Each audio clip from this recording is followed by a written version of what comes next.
Welcome. And the story I'm about to tell you is not one I share lightly. It is the story of a single weekend that changed the way I understood myself, my marriage, and the delicate balance between what is right and what feels impossibly real in the moment. It began on a Friday morning. Greg, my husband, had left just after sunrise for a business trip in Los Angeles. His suitcase rolled out the front door with him, his phone already buzzing with emails, his mind already halfway into the meetings and deals waiting for him. I kissed him goodbye as always, told him to drive safe, to call me when he landed. As always, he smiled distractedly, promising he would. When the door shut behind him, silence washed over the house. Our home was a modest beachside haven in California. Whitewashed walls, wide windows opening to the vast horizon of the Pacific. Wooden floors that carried the soft warmth of morning light. The ocean was our constant companion, waves crashing against the shore with a rhythm both eternal and soothing. It should have been enough to comfort me during his absences. And yet each time he left, the house felt larger, emptier, as if even the sea could not fill the space he left behind. I turned to the rituals that always grounded me: cleaning, organizing, creating a sense of order in the little things. I slipped into a white t-shirt and denim shorts, tied my hair back loosely, and pressed play on a jazz playlist. Smooth, mellow notes floated through the rooms, mingling with the salty breeze drifting through the windows. I climbed onto a small stool in the living room, dusting the highest shelves where Greg kept souvenirs from his travels, framed photos, seashells, books, small pieces of art. And then I felt it, that subtle shift in the air, that unshakable awareness of another presence. I turned. Ryan stood. In the doorway, Greg's son from his first marriage. He was 23, home for a brief pause between his internship rotations. He'd arrived late the night before, tired and quiet.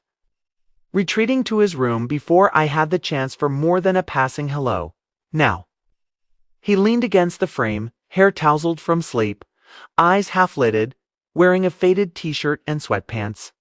He looked younger in that moment, unguarded, almost boyish, and yet his gaze carried something heavier, steadier. "Good morning," I said, keeping my tone light. "Morning," he replied. His voice was low, still touched by sleep. His eyes lingered on me, longer than usual.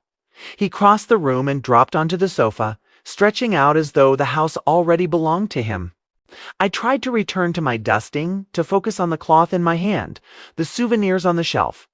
But I was aware of him in every breath. We began to talk, casually at first. I asked about his internship, and he spoke of projects and deadlines, of uncertainty about the future. His words were careful, but his voice carried undercurrents of restlessness, a young man trying to carve a place for himself in a world that still felt too big. And then it happened. The stool beneath me wobbled. My balance slipped. My body pitched forward, Amelia. Ryan's voice cut through the moment as he rushed toward me, his arms wrapping firmly around my waist just before I fell. The world froze, his chest pressed against my back, his grip steady and protective, his breath brushing the side of my face. Our eyes met as I twisted in his hold, and the air between us shifted, charged with something I couldn't name. I laughed lightly, a fragile attempt to shatter the silence. "Good thing you were here. I could have had a nasty fall." But Ryan didn't laugh. His eyes stayed locked on mine, steady, searching. I eased out of his hold, adjusting my shirt, trying to ignore the racing of my heart. "Do you have any plans for the weekend?" I asked, my voice too casual, too forced. He shrugged, offering a faint smile. "Not really. I'll probably just stay home. Relax." I motioned toward the sofa. "Sit with me for a bit." He did. And that was when the silence between us began to change. It wasn't awkward. No, it was comfortable. Too comfortable. The kind of silence where words weren't needed. Where the sound of the ocean filled the gaps. Where sunlight painted golden streaks across the floor, where two people could simply exist together. And yet, underneath that comfort, something stirred. I've always loved mornings like this. I said softly, more to myself than to him. Peaceful, unhurried. Me too, he murmured. His voice had shifted quieter, more thoughtful.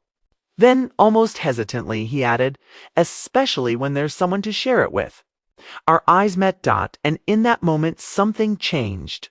Amelia, he whispered, his voice careful, trembling at the edges. Sometimes it feels like we understand each other without needing words. The heat rushed to my cheeks. I knew I shouldn't feel this way, but his eyes, sincere, unguarded, pulled me into a space where logic and morality blurred into nothing. My hand moved before I could stop it. I reached out, touched his arm. Just lightly. But that single touch froze the air around us. He placed his hand gently over mine, and then he leaned closer. I didn't move away. His breath brushed against my cheek. My eyes fluttered shut, and when his lips touched mine, the world fell silent. It wasn't hurried, it wasn't reckless. It was gentle, careful, a kiss that carried more emotion than words could hold. My heart pounded. My walls crumbled. I knew it was wrong. I knew I should pull away, but in that moment, nothing in me wanted to. His hand slid to my cheek, its touch trembling yet tender, as if afraid I might vanish. I rested my head against his chest, hearing the rapid beat of his heart matching my own. His arms tightened around me, and for a moment, the world outside ceased to exist. The waves still crashed. The sunlight still streamed. But inside that living room, time no longer mattered.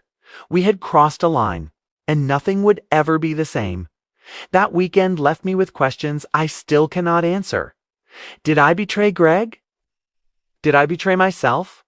Or did I simply stumble into a truth I had long been too afraid to face, that sometimes the heart does not follow rules, and that the lines we think are unbreakable are far more fragile than we ever imagined.